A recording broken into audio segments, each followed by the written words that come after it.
Welcome to Drink This, Watch That. I'll be your champion.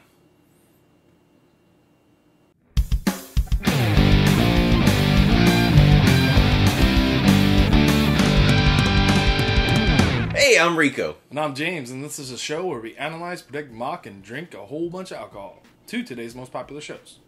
Today we are drinking Tommen's Crush. Ingredients and instructions are going to be down below, down below, down below. We're watching Game of Thrones Season 4, Episode 7, titled Mockingbird. Quick update on where we're at. Theon has been completely destroyed mentally. Dany's learning to be a queen.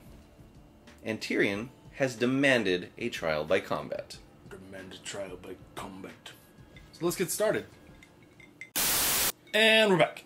So we see Tyrion get visited by both Jaime and Bronn.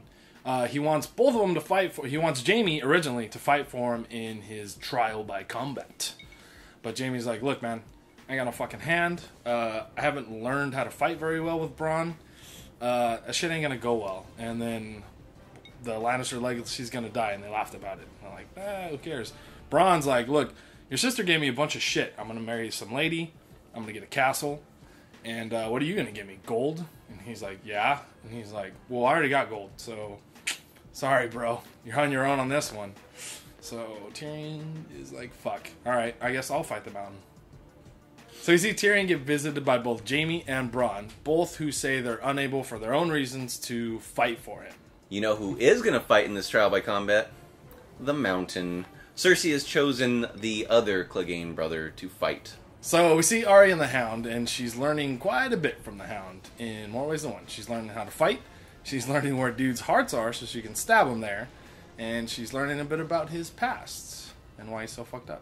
Also in this section we saw that nobody listens to poor Jon Snow. He's trying to tell the Night's Watch that the wildlings are on their way and they have more people and they have more stuff to throw at them and they're gonna wipe them all out. Yeah, he basically told them, yeah, have you ever seen a fucking giant? Because I've seen a fucking giant, and a fucking giant could break through your fucking wall. So there. Almost exactly what he said without the fuckings.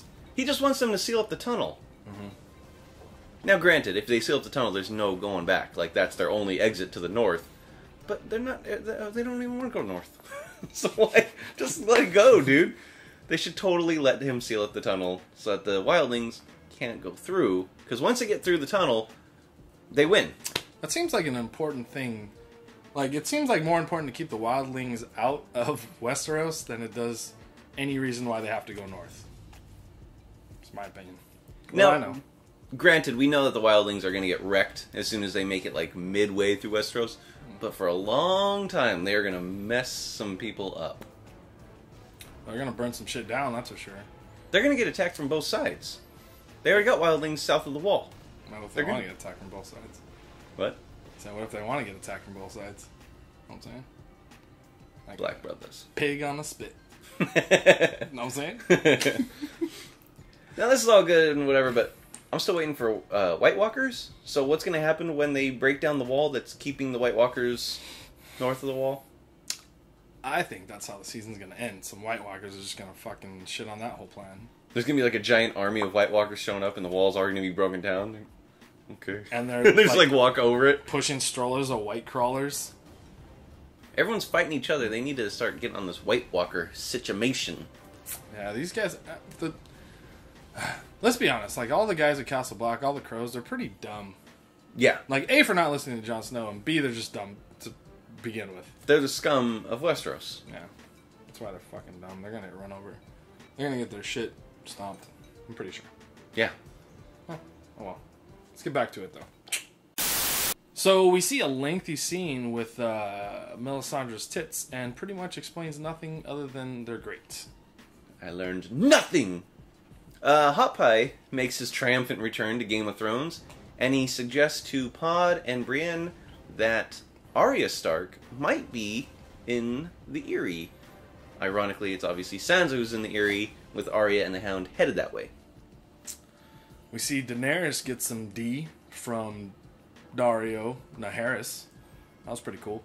But more importantly, we learned that she sent the second sons to... where? Yunkai. She sent the second sons to Yunkai to go get that shit back for her and then either kill all the masters that don't listen to her shit, or make them listen to her shit, basically, right? And in probably the best scene of the show, this episode, and maybe this season so far. Arguably this season. Arguably this season. Mm-hmm. Oberyn comes to talk to Tyrion, and he tells him a story about how much his sister hates him, and like, oh, I saw you guys when you were just born, and she really hates you. She's hated you her whole life, and this is why. And he's trying to make him cry. He's trying to make Tyrion cry, and he kind of does. Well, he definitely does. And then at the end, he's like, by the way, I'll be our champion. That's kind of what he says. And then Tyrion goes, well, Tyrion and me, we both did that when we heard that. And me. That was a powerful scene. That was a great scene. That was crazy. He's like, I came for my revenge, and I would kill the mountain for killing my sister. Is basically the only reason he came to King's Landing in the beginning was just to get revenge against what he thought was the Lannisters, and then Tywin's like, yeah, you just kill the mountain and you're good, right? So that's why he's basically going to fight for him. By this point, it's common knowledge that the mountain is going to be fighting for Cersei. So Oberyn steps in, and this is kind of a win-win for him. I think he kind of likes Tyrion. Kind of a fucking win-win for everybody. Honestly, I think it's a win-win for Tyrion. We haven't seen the Red Viper fight. I've wanted to see the fucking Red Viper fight all season, and now we're finally going to get to. We've kind of seen the mountain fight in the first season when they go to the jousting tournament. Right. And he fights the Hound. Yes. And fights to a draw, basically. Right. But now we're going to get to see him go up against the Red Viper that we've been waiting for. We kind of saw him fight a bunch of dudes when he was like practicing, I guess, but he was really cutting their stomachs open and throwing that shit everywhere. I think it was an execution that he was doing. Oh, is that what he's doing? It looked like he I don't know, he just chopped a bunch of fucking dudes up, basically. Yeah, he did that, and then he cut one dude's stomach open, and then he chopped one dude in half, and then he peed on some guy. Did he? No, I don't think he did that. Oh. Maybe. Yeah, it was cool to see Oberyn. I think he's bonding with Tyrion. I think there might be a mutual respect there. As much as Oberyn wants to say that he hates all Lannisters, I think he kind of digs Tyrion's vibe.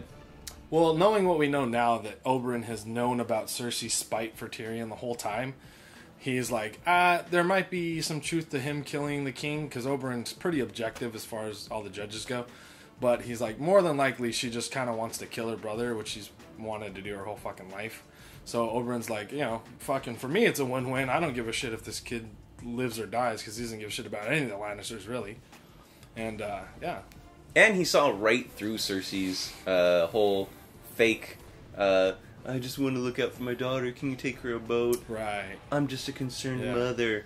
He's like, I know what she was doing. It didn't work. Right.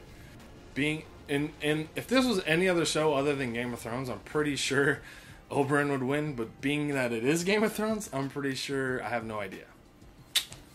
Well, the Mountain is the most feared, I think, just because he's so brutal and so big in all of Westeros. But Dorne is supposed to have the best fighters in all of Westeros. Right. So I don't know how that works. Right. I think they just don't enter tournaments. I don't know. They're kind of secluded, I guess. They're kind of cut off. They're the weird ones of Westeros. They're the only ones that weren't conquered by Aegon Targaryen. The unbent, unbroken, unbrowed. The Martells. Tiny pink cocks. I don't think that's their house. I think it's unbent, unbroken, unbowed, unbent, unbroken. That sounds about right. Yeah, something like that. Anyway. Unbrowed. Unbrent. Unbrent. Unbroken. Unboken. No, that's not it. Part 3, here we come. Let's do it. Last part, fools. Pretty goddamn good. Robin, surprise, surprise, is a psycho and knocks down Sansa's little snow fort. Weird fucking kid. We see Baelish kiss Sansa. First time in the show that he actually shows that he wants to bang that broad. But we kind of always knew that. We kind of always heavily implied. Heavily implied. I mean, for fuck's sake, he saved her, right? He bailed her out of King's Landing. He's like, hey, come with me if you want to live, basically. He risked everything to bring her there. Right. So, and then he kisses her. And then he's like, check it out. Something like that.